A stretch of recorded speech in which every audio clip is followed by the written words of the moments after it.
Oregon at Big Ten Media Days. Can they actually accomplish anything this week? It's pretty hard.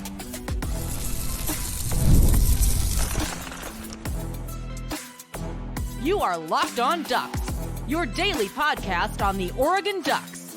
Part of the Locked On Podcast Network, your team every day. Yes, it is that time once again for Locked On Ducks. I'm your host, Spencer McLaughlin. Thank you so much for making this your first listen or your first view of the day. Part of the Locked On Podcast Network, your team every day, and your number one source to stay up to date with the Ducks, which is why, if you have not already, please like, comment, subscribe, rate, and review wherever you listen to or watch this show, which today is brought to you by our friends over at Game Time. Download the Game Time app, create an account, use code LOCKEDONCollege for $20 off your first purchase. Terms apply. It's all Big Ten talk today on the show. We'll talk about programs in the Big Ten. We'll talk about the schedule Oregon has in the Big Ten this year, because Oregon is officially in the Big Ten. Now, this move became official July 1st, but this week you will see Dan Lanning and other Oregon players at Big Ten Media Days, where I will be hopefully getting to talk to those fine folks as many times as I can, and maybe grabbing some good interviews and such. They'll be wearing Big Ten logos. They will be draped behind them by Big Ten signs or curtains or whatever the scenery is going to look like in Indianapolis at Lucas Oil Stadium, which is the home of the Colts and also where they once shot an episode of Parks and Recreation. So definitely stoked to be down there for that particular reason. But I think media days are really fun because they signify the unofficial start of the college football season. When, the SEC was having theirs last week, that's the way that it felt. And it is going to get even more real because guess what? It is real. It is real. It is here. Not literally here, of course, but we're like just over a month away from Oregon playing an actual college football game that I'll get to react to and talk about and break down and discuss all week on the show. So as they go to Big Ten Media Days, I don't think you should expect a ton, except to get excited. Just watch stuff, hear quotes, and see it's really close. The season is not that far away. All the stuff we have talked about this offseason here on the show, and all the stuff we will talk about from now until the season begins on August 31st when they take on Idaho at Autzen Stadium. I'll be there, and I hope to see many of you there as well. And I know a bunch of you will be because it's the first game of the year. But this is really the purpose that media days serve for fans. For us, who have content to put out and want to get quotes and hear insights and answer some questions. I think that is all, tremendously useful and productive. And there are a lot of great conversations that happen at media days. And there are some insights for the diehard fans. But is anything going to be majorly revealed? No, we already know what Oregon's schedule is. Are we going to get insight into a quarterback battle? No, we know that's going to be Dylan Gabriel. I mean, heck, right now, I could probably give you Oregon starter at every single position, and I would bet you a sizable sum of money that I could bet that to be correct. And not every team can say that. There are a lot of teams that can, but there are plenty that are going to go into fall camp and have a position battle here. I guess Oregon could maybe have a position battle at kicker. I'd be surprised if it's not Atticus Sappington, though, the Oregon State transfer. And Luke Dunn, Ross James, maybe at punter, but Ross James was really, really good last year. So, again, those are two spots that I think Oregon is pretty set with. Maybe kick return and punt return, they have some tweaks and there are legitimate battles, but every other position is set because you have a bunch of key returners and because you have a bunch of high-end newcomers like Jabbar Muhammad or Derek Harmon along the defensive line. There are depth aspects to this Oregon roster that I hope to be able to get answers about this week, specifically the defensive line. I think that position group is going to see the most turnover of any unit from a season ago. You lose 4 guys. You lose the top 4 guys on the interior. You know who the first 2 are going to be, right? No more Dorless, no Taimani, no Rogers, no Popo Amavai. You bring in Derek Harmon from Michigan State. You bring in Jamari Caldwell from Houston. Those are your 2 starters. Don't think, barring an injury, there are going to be any questions there. But after that, who? I mean, your guess might be as good as mine. I would think it'll be Keon Ware-Hudson and Amari Washington, but could Aiden Breland get in the mix? What about Jericho Johnson, the true freshman? What about Terrence Green, the redshirt freshman? What about Mikael Gardner? Does he have a role? What about Ashton Porter? All those guys from the 2023 recruiting class when Oregon brought in somewhere between 8 and 10 blue chip defensive line prospects 3 edge guys played last year, Tuioti, Uiagalelei, and Purchase, and they're all going to play a key role in Oregon's defense this year. But on the interior of that defensive line, there are more questions. But there aren't questions at the top. There are questions on the 2 deep. The secondary is another one that we might be able to get answers to this week. Again, I say might, because if you ask anybody who has covered Oregon, or I'll catch up with Eric Scoble this week of 24/7 Sports and the Outs and Audibles podcast, Lanning doesn't give away a lot. He is not a particularly chatty individual when it comes to answering questions. He knows that it's part of his job. I don't think it's his favorite part of the job. I don't think it's any coach's favorite part, just to be clear. I think some are just more okay with it or more comfortable with it than others. I get the sense every now and then that, Dan has a little bit of nervous energy talking to the media or talking in front of people, which I understand. It can be a nerve-wracking thing. It's not for everybody, but certainly for a lot of people it is. I think by polling, public speaking is feared more than death. But, I think he's more coming at it from the line, or from the standpoint of, I'm not going to give away anything that I don't need to. I'm not going to tell you something just to tell you something. I'm only going to give out information if it's going to benefit the program, or if there's, literally no consequence to it. So if he's trying to keep a player a secret, he's going to keep it a secret, not drop a hint, let us figure it out, and then watch it come together on game days. He's just going to be very, very short with his answer. So I don't expect to get a ton. And, certainly those questions will get asked if I get the opportunity to. I'm absolutely going to ask Dan Lanning, what do you see with the secondary rotation? Or what's the status of Jaleel Florence's injury? Could be another question. But overall, I think Oregon, compared to a lot of other teams in the Big Ten, even Ohio State, they don't have as many major questions. I mean, Ryan Day hasn't named a starting quarterback. Everyone knows who Oregon's starting quarterback is going to be. Now, we all know who Will Howard, or who Ohio State's starting quarterback is going to be. It'll be Will Howard. But is that as set in stone as Dylan Gabriel starting for Oregon? No, absolutely not. So I think that puts Oregon in a good space.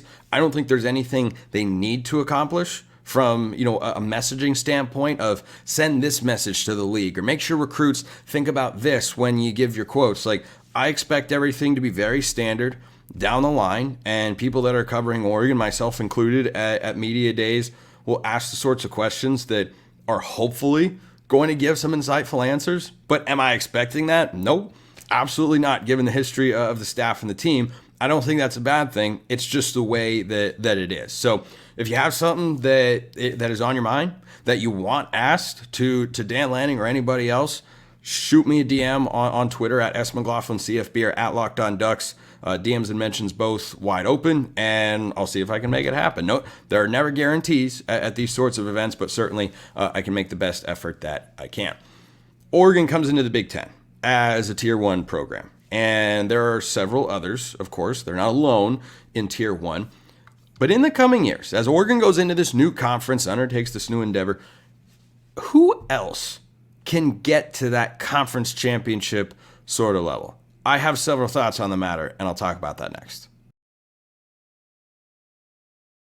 First, I'm talking about Game Time, an authorized ticket marketplace of Major League Baseball, which makes getting tickets faster and easier. Prices on the Game Time app actually go down the closer it gets to first pitch. They've got killer last-minute deals, all-in prices, views from your seat, and their lowest price guarantee. Game Time takes the guesswork out of buying Major League Baseball tickets. You can save up to 60% off buying last minute for sports, concerts, comedy, theater, whatever you're looking for. You can save even more with exclusive in-app deals on select seats ahead of the game or event. Go check out Game Time and take the guesswork out of buying MLB tickets. Download the Game Time app, create an account, use code LOCKEDONCollege for $20 off your first purchase. Terms apply. Again, create an account, redeem code LOCKEDONCOLLEGE. That's LOCKEDONCollege, all one word, for $20 off. Download Game Time today. Last minute tickets, lowest price guaranteed. So as the Ducks go into the Big Ten, there are now 18 teams in the Big Ten. Does it make sense? Not really, no. But welcome to college football in 2024. So Oregon's one of the schools I would put in the first tier. Perennial conference title contenders when the programs are being run correctly.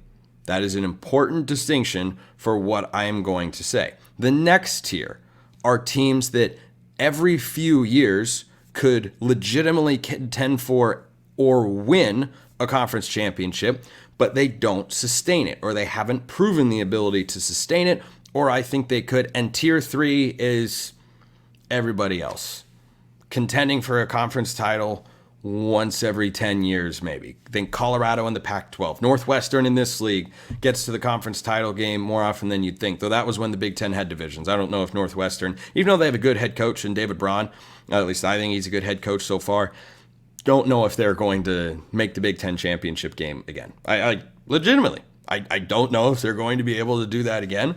That is a fair question to ask about a variety of programs. So, the obvious teams at the top of the conference that will push Oregon both on and off the field are Ohio State and Michigan. Those two are readily apparent.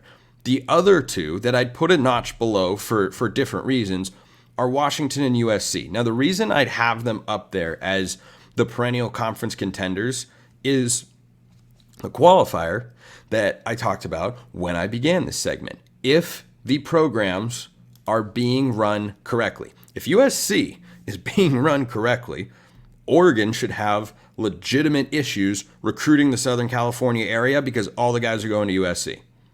Is USC being run correctly? A lot of people would argue right now that they are not. Still, Lincoln Riley is not someone whose stock I've completely sold. I know it's a popular opinion to say Lincoln Riley stinks, he's terrible, he's only won fewer than 10 games once in his coaching career. And I know that he's going to a new league where they play a lot more defense and they're much more physical. That's going to be an adjustment. You know what else is an adjustment? The Big Ten is going to play USC, and USC knows how to score points. That side of the conversation. Listen to me. I sound like some big USC homer defender. I think you all know that I am not. But to say that it's a one-way street, I just do not subscribe to that particular notion. So, yeah, if USC figures it out, if D'Anton Lynn is as good as I think he is as the Trojans defensive coordinator, and if they start upping their recruiting prowess and they keep, the recruits coming in at a top 10, 15 level every year, yeah, they'll be able to make Big Ten championship games. They will be able to push Oregon. It'll be a circle game on the schedule, not just because of the Pac-12 history, but because of how good USC's team could be in a given season. So those are the ones that I think when they are at their best. And then Washington, right? For a long time, you wouldn't have said this about Washington. However, they eventually found the right coach and they went to that conference championship level. And when they have the right coach, they can play on the same level as Oregon. That has been proven over the last, what do we say? Peterson was hired like 2016 or so. So 8 years. Over the last 7-8 years, Washington's proven that that's the case. Now, are either one of those teams going to be at that level in 2024? No, they are not. Oregon is a better team than both by I think, a pretty sizable amount. USC is rebuilding their defense. I think they'll be able to, and they'll be improved, but they won't be great yet. And Oregon was a considerably better team a year ago when they matched up. And Washington is just in a complete and total reset. But Jed Fish, if he sticks around, which is an if, he's a Florida guy, and that job might come open within the next year or two, and he'll be a candidate. Jed Fish is a good football coach, and he can recruit a little. You go look at what he did down in Arizona. Remember, Tetsuroa McMillan went to Arizona to go play for Jed Fish. That's a guy who was down to Arizona and Oregon. And that was the first time my head really turned and said, wait, Arizona's coach is who? The guy, that guy that came down from the Patriots or the Rams, he was like a quarterback's coach. He got who to go to Arizona? Yeah, and he's had a big impact. And he's going to have a big impact once again for the Wildcats this season. So those are the other programs that I think can build themselves to perennially be where we all expect Oregon to be with the way that Dan Lanning has proven himself to be as a coach, as a recruiter, and his ability to pull guys in the transfer portal. Now, the schools in the next tier are maybe the most interesting of the bunch because without divisions, it becomes a lot more open. It becomes it has a much different feel to it than it would have had Oregon gone into the Big Ten and been on the side of, say, Iowa and who else was over there? Purdue was there. And, the teams that Ohio State and Michigan would just blast when they got to the Big Ten championship game. The conference championship doesn't work like that anymore. So the programs that I think are in tier 2, but can fluctuate up to tier 1 in the same way that, Washington and USC can kind of float down to be tier 2 teams in a given year. These are programs that I see potential with, that I have seen promise, that I see upside for. I don't know if they have the same ceiling. I mentioned Iowa a moment ago. They are absolutely in that category. They will play among the best defense in all of college football. They're the inverse of USC. USC just needs to play average defense. Iowa just needs to play average offense. Iowa was a 10-2 football team last year. They have a very high floor under Kirk Ferentz, the same as Penn State with James Franklin. They have a very high floor. I have not seen the evidence, and both coaches have given me a sizable sample size, or a substantial sample size, to where I feel confident putting them in this ring of teams in the Big Ten. This ring of programs is really the evaluation that I'm going with right now, that I know they are going to be baseline expectations, 7 to 8 win teams every year. Upward momentum can carry them to 10 or maybe even 11. But they struggle against the big boys. Iowa was 10-2 last year. They played Tennessee in a bowl game with Nico Iamaleava starting his first ever game. They got blanked 35-0. So they were still a good team. They won games. They're not great. They're not at that sort of level. Penn State, their record against Ohio State and Michigan, which is where Oregon expects to be at that sort of level, and where they certainly are this year and will be in the coming years, Penn State has consistently been really good. Significantly better than the rest of the Big Ten, but not on the same level as Ohio State and Michigan. They beat them every now and then, but they haven't done that consistently. So that'd probably be like bottom of tier 1, but are they conference title contender? Not perennially, no. Could they get there? Maybe. A couple other programs to watch for. These are ones I have coaches that are, kind of early in their tenures, so the long-term outlook is going to be stronger than the short-term outlook. Nebraska, Wisconsin, Michigan State. This is year 2 for Matt Rule. It's going to be year 2 for Luke Fickell at Wisconsin. Pretty sure I have that right. And Oregon has to go to Wisconsin in November. That's not a game you can sleep on. Luke Fickell was the offensive coordinator at Ohio State once upon a time. I think he's a good coach. Took Cincinnati to the playoff. And we know what Jonathan Smith can be. He is now at a place at Michigan State that has way more financial backing than most people realize. If you looked at the total amount of funding and NIL availability, which I don't know as much about, but I've heard Josh Pate talk about this, and I've spoken to people who cover Michigan State and talked about this as well. Michigan State, if you were to do total athletic department budget, including NIL, which we can't really get exact figures for, they would be in the top tier of the Big Ten. They would not be a tier 2 spending and resources program. They have what they need to be great. They made a 4-team playoff with Mark D'Antonio. And I'm sure Oregon fans remember those battles in 2014 and 15, a couple of great games with a couple of programs that were operating at a very high level, and they were good, competitive, top 10 matchups, and the home team won both times. That's what they can be. Going to take them a while.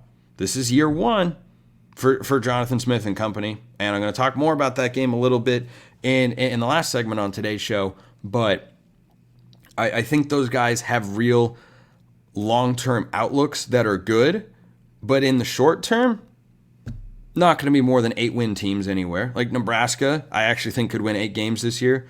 Wisconsin, tough schedule. They're probably 6 or 7. Michigan State, probably not making a bowl game this year. They got hit in the transfer portal really hard.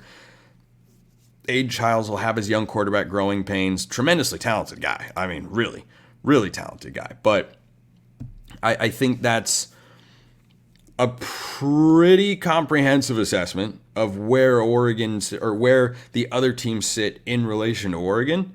Ohio State, Michigan, when they're right, on the exact same level. and can get there quickly. I think Michigan pulls back a little this year and then probably recoils back into, Big Ten championship or bust in 2025 and beyond. Washington, USC need 1 year, maybe 2, depending on which one you're talking about, to get to that sort of level. And then the other teams I either have questions about or they're just kind of a couple of years away. Let me know your thoughts in the YouTube comments about where these programs stack up. And if you think I missed anybody, by all means, let me know. YouTube comments, X, formerly known as Twitter. If you want priority access, you can get into the mailbag as well. Go join the flock over at Subtext. Free 14-day trial, then just $5 a month. That link in the description below wherever you listen to or watch this show. We're talking Big Ten schedule next because Oregon has 9 Big Ten teams to play this year. You know about the big ones. What about the little ones? Who does Oregon need to look out for here? That's coming up next.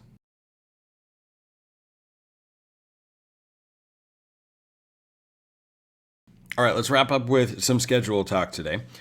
And for my everydayers out there, you notice that I'm not in my conventional setup if you're watching on YouTube. And if you're listening on podcasts, you may be wondering, Spencer, are you going to talk about the Trey McNutt decision? Well, at the time of recording the show, I actually cannot because the way my schedule is working out, I'm going to have to react to that one way or the other on Tuesday's show because I'm recording this show on Thursday because I wanted to make sure you guys had content on Monday because I have noticed, particularly amongst my everydayers, who I very much appreciate, when there isn't a show on a particular day, and that doesn't happen very often, but on the days it does, some of you get very grumpy. You get very grumpy and grouchy. And I don't want to, that's not what I'm going for. I want to give you something you can enjoy. So let's talk schedules here. I was thinking about the Big Ten schedule that Oregon has, and everyone knows really well by now the big games on the schedule. Ohio State, October 12th. November 2nd, Michigan. November 16th, Wisconsin. A couple of tough road games. True Big Ten road games in November there down the stretch for the Ducks. Those are the 3 highlight games. But I was looking at the rest of the schedule and thought, well, what else is worrisome? And let me pose this question to you. Has there ever been a year where a game that shouldn't be a problem, at least for a half, scares you more than you think? I mean, Oregon ended up beating Washington State by several possessions last year. Took a little while. Oregon beat Stanford 42-6. They were losing at the end of the first quarter. Takes you a while to get going. As Tony Stark once said, this reference is going to become very relevant to end today's show. Yeah, it can take us a while to get a little traction, to get any traction going. I'll give you that. But let's do a head count. And then this is when he's talking to Loki in Avengers back in 2012. Great movie. Again, that's going to become very, very relevant here in just a moment. But if you're an Oregon fan, ask yourself, and I presume you are listening to or watching this show, but you never know. Ask yourself this question. I'm going to read off in order the quote-unquote other Big Ten games that Oregon has. And just ask yourself, which one scares you the most? I'll go kind of slowly so you can have that moment of reaction, and we'll kind of do this together. Ready? At UCLA, Michigan State, at Purdue, Illinois, Maryland, Washington. I didn't give a long enough pause between Illinois and Maryland, so I want you to think about those again. So the games that I write off as I don't see any way these are threatening are Maryland, Illinois, and UCLA. Maryland and Illinois are at home. It's going to be a long trip, particularly for the Terps. The fact that Oregon's in the same conference as a state bordering the Atlantic Ocean is pretty crazy, but that's the world that we live in now. And UCLA, I'm very down on this year. New first-year, first-time head coach. He does have Eric Bieniemy as his offensive coordinator, but I don't think Deshaun Foster is winning more than 4 games this year, and I think he's probably only winning 3. So those games, right away, I say, it's not any of those. So that leaves us with Michigan State, where you have a great coach who Dan Lanning just beat 31-7 with a significantly better team and more experienced quarterback. Okay, maybe that one shouldn't scare Oregon fans either. The reason I would put it above the other 3 is that head coach scares me the most. Mike Locksley at Maryland, he's fine, but they don't know who their quarterback's going to be, and they're going amongst a couple of guys that are not particularly highly touted recruits or transfer prospects. Illinois, Brett Bielema. Again, Oregon fans have seen him before in the Rose Bowl back in 2012 against Wisconsin. He was the head coach of the Badgers going up against Chip Kelly and company, and DeAnthony Thomas had 2 carries for 155 yards and 2 touchdowns. That was a heck of a performance. Some could say best in Rose Bowl history. Certainly up there. But Luke Altmaier at quarterback, coming to Autzen, no, okay.